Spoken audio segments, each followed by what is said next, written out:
The story begins with Danby, a high school senior in her final year. She's just a few days away from taking her university entrance exams, but the problem is, she's terrible at math. She always falls asleep during math class, which annoys the teacher so much that one day he calls her to the board. But as usual, she can't solve anything. Frustrated, he scolds her in front of everyone. When she returns home, she ignores her studies and spends her time playing with her phone and listening to music. Her mom watches her, annoyed, and tells her that if she solved math problems the same way she memorizes lyrics, she'd already be a genius. She jokes that Danby must have inherited her math struggles from her father, who was also bad at it, and that no university would accept her like this. What bothers Danby most is when her mom changes the TV channel to one of those historical dramas she always watches. Danby gives up and leaves the room, heading to her best friend's house. Her friend reminds her once again that this is her last shot at getting into college. If she fails now, she'll have no future, nowhere to go. The next morning, Danby wakes up late and runs out, already behind schedule for the big exam. Her mom encourages her as she leaves, telling her to give it her best so she can get into a good school. Danby is nervous, especially about the math section, but she tries to study on the bus until she reaches the exam center. She jumps off the bus and runs, but forgets her umbrella. As she approaches the exam building, fear takes over. She isn't ready. She starts panicking, thinking about running away instead of facing the possibility of failing. She sits under the pouring rain, heart sinking, silently wishing she could just disappear. There's a shallow puddle in front of her formed by the rain. She steps closer to it, and suddenly, something strange happens. She notices a group of people dressed in unusual clothes, all gathered and praying for rain. They say it hasn't rained in 3 years, and people are dying from the drought. Suddenly, Danby finds herself falling into the puddle and begins to drown. But instead of dying, she re-emerges in the same spot, but somehow in a different world. She's confused and starts asking the people around her if they're filming a historical drama or something. The king, seeing her strange behavior, becomes terrified and yells, asking if she's a demon. She nervously says, "No, I'm just a high school student." But the way she says it sounds like some kind of magical incantation to them, which only increases their fear. Suddenly, guards surround her with swords drawn. When she realizes the swords are real, she panics and improvises, saying, "I know why I'm here. Please God, send the rain." The people repeat her words like a prayer, but the moment they all lift their heads again, she's vanished. She had already run off and kept going until she reached a place filled with ceremonial clothes. She disguises herself as one of the temple priests and sneaks into a gathering with the king. During the meeting, the king suddenly announces that they must stop relying on superstitions and instead study science and mathematics to solve the problems in their kingdom. But the chief priest objects, saying this is dangerous nonsense, that math is just another superstition and it's impossible to understand nature through equations. He claims the real reason for the drought is that the heavens are angry with the king, and that the only way to bring rain is for the king to perform a sacred ritual with the queen. Danby secretly slips out of the meeting and goes to look for her phone, but she gets caught again. While she waits for the king to arrive, she starts thinking maybe she can escape once it finally rains. But the king shocks her by saying that it hasn't rained in 3 years, and honestly, he doesn't like her. He declares that she should be executed immediately. She panics and begs, "Please wait! I'm just a student from the future, and I came here by accident." She tries to convince him that she knows a lot about history, and when that doesn't work, she quickly adds that she's also brilliant at math. Intrigued, the king postpones the execution and tells her to prove it. He gives her a Pythagorean theorem problem to solve. At first, she's confused and says she can't even understand what's written, but when she realizes it's the Pythagorean theorem, she solves it quickly. The king is amazed. He says his own scholars usually take 3 days to solve such a problem. From that moment on, everyone starts treating Danby as Gosam, a male scholar. The king gives her a mission: teach math to the people. If she succeeds, he'll let her return home. But he's the first student, and she's shocked to discover he doesn't even know how to count. She patiently begins teaching him from the very basics: numbers, addition, and subtraction, all the way up to multiplication. Eventually, they prepare for a math contest against a rival city musician. If Danby loses, she'll be punished. She boldly challenges the king and even hits him in frustration when he gets things wrong. The guards rush in, ready to kill her for touching the king, but he stops them and laughs it off. They hide all the math papers whenever the queen visits, pretending to be practicing music instead. One day, the king notices Danby is starving and invites her to eat with him, but she doesn't like the food and takes him to the kitchen. Using ingredients from her bag, she makes him some delicious instant noodles. He loves them, even though they're spicy. When she offers him water, he refuses, saying he likes the heat. The next morning, the entire palace hears him screaming. When Danby checks on him, she sees he's put a protective talisman on his ear, thinking she cursed him. She rolls her eyes and says, "Look, superstar, it was just noodles, not black magic." There was no magic or spell. It was just the chili hitting his stomach too hard. When she told him that, he asked, "What's a stomach anyway?" So Danby sat down and explained to him what the stomach is, what intestines are, and even about the heart, and how if he puts his hand on his chest, he'll feel it beating. But he said, "I don't feel anything." She smiled and said, "It's okay. One day, when you're with someone you love, you'll feel it on your own." He was amazed at how much knowledge she had. He started seeing her as a brilliant scholar, so he asked her to teach all the royal scholars of Joseon, not just math, but everything from science to agriculture. That night, he offered her a tangerine, and she casually said, "Thanks," without ceremony, but he got very upset. "You're a Joseon wanderer. You should have saved that fruit for 3 days at least. You don't appreciate blessings." She laughed and said, "It's just a tangerine. Don't be so dramatic." Later, the two of them went out to play ball in the palace courtyard, and she got him to run for the first time in years.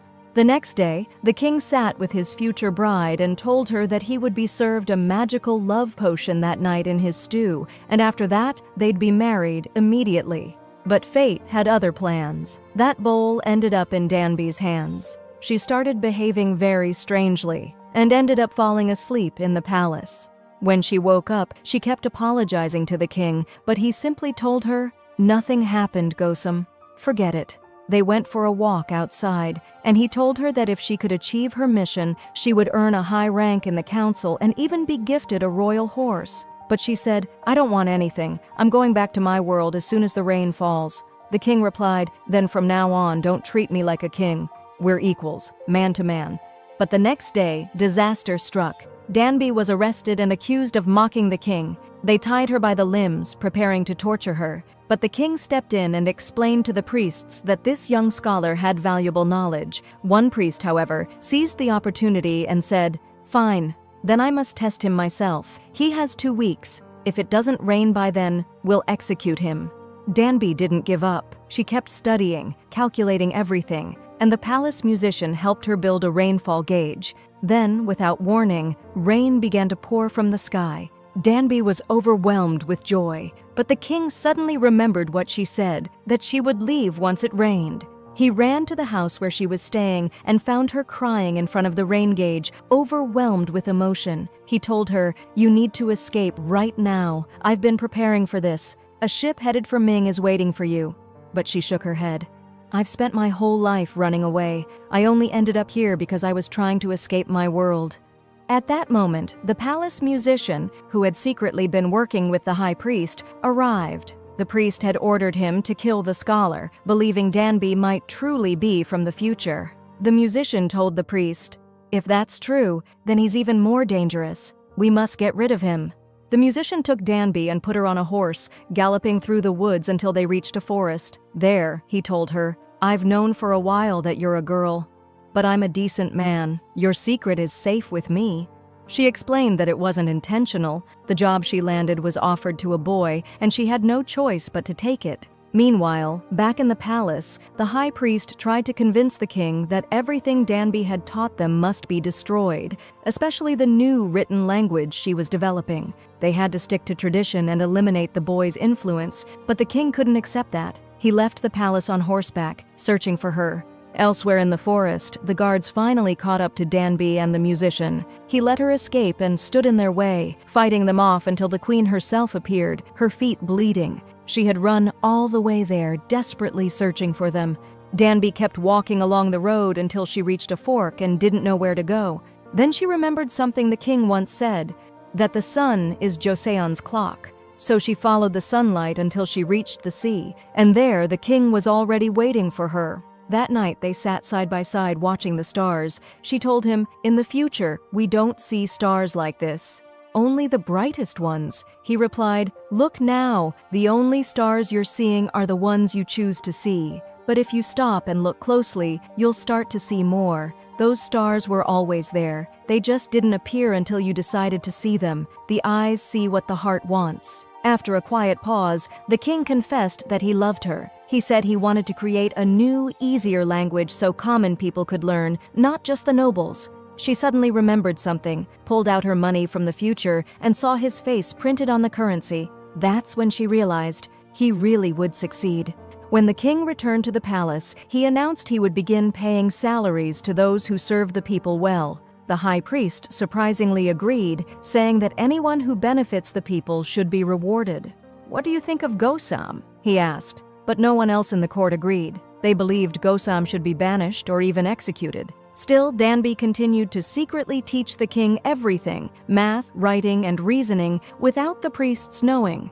One day, while walking through the palace, she found the queen hiding and eating in secret. They had forbidden her from eating too much, so she wouldn't gain weight and ruin her appearance. Danby offered her one of her instant noodle cups. The queen accepted it, and as they ate, they started chatting. From that moment on, they became friends. A few days later, the queen approached the king and told him she knew everything. She had already informed the queen mother too, because the girl, Danby, was supposed to be one of his concubines. Suddenly, Danby found herself being prepared for something she didn't understand. The palace maids were dressing her up and applying makeup. She had no clue what was going on until she realized they were preparing her for the midday rest with the king and that she was to become his first woman. The moment she understood what was happening, she panicked and ran away from the mad people around her. One of the headmaids quickly informed the king that she had escaped on her way to the palace. The king went out to search for her and eventually found her, but he grabbed her by the arm and pulled her into a room. Danby screamed, protesting, "You said we'd stay just friends. I'm only 19. The king chuckled and replied, 19? That means you've got at least 3 years of adulthood. You're not a kid anymore. Besides, I've known you were a girl for a while now. I haven't touched you, have I? But tonight you need to stay here. Everyone's watching. Don't worry, I'm not going to eat you alive. The truth is, my mother's extremely stubborn, and no one can persuade her easily." The next morning, Danby went to speak with the musician. He asked her, "Are you sure you want to go back to the future?" But she didn't answer. She was torn, and her heart was full of doubt. She just walked off and sat alone. After a while, the queen came and told her someone wanted to see her. When Danby entered the palace, she found herself face to face with the queen mother, who looked exactly like her real mother. She completely broke down in tears, and no one understood what had triggered her crying.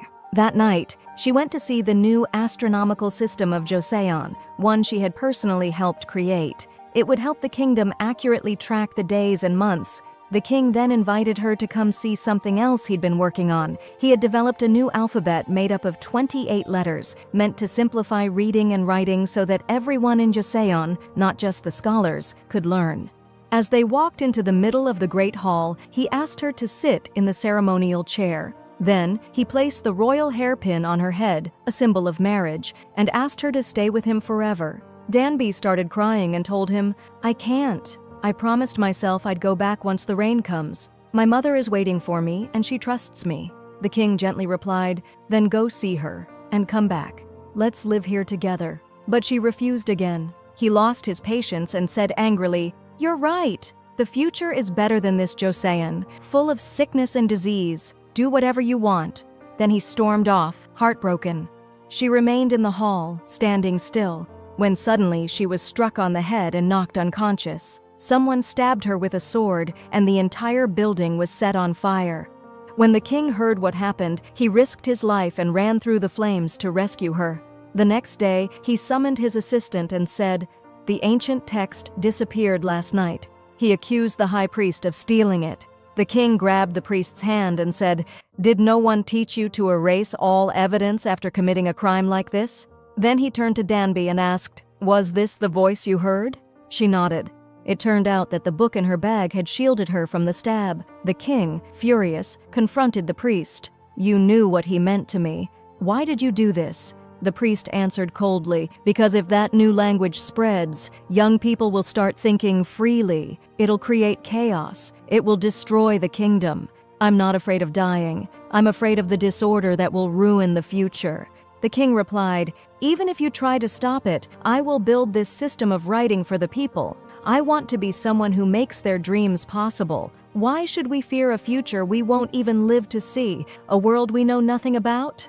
But the priest wasn't moved. He fell to his knees and said, "Please, execute me and end this." Soon the sky turned gray and rain began to fall, just lightly at first. Danby went around the palace, saying goodbye to her friends one last time before leaving.